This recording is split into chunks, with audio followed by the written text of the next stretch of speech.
Allah'ım, topraklarımıza, ormanlarımıza, evlerimize musallat olan bu ateşi senin izninle söndür. Ağaçlarımızı, hayvanlarımızı, insanlarımızı, evlerimizi ve yurdumuzu koru. Ateşi rahmetine çevir, alevleri suya çevir, zararı afiyete çevir ya Rabbi. Yangınla mücadele eden tüm görevlilere güç ver, kolaylık ver.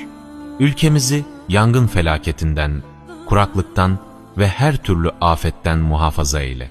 Ey kudreti sonsuz Rabbimiz! Dualarımızı kabul eyle. Yanan her dal için, can veren her hayvan için, gözyaşı döken her kalp için sen merhamet et. Amin.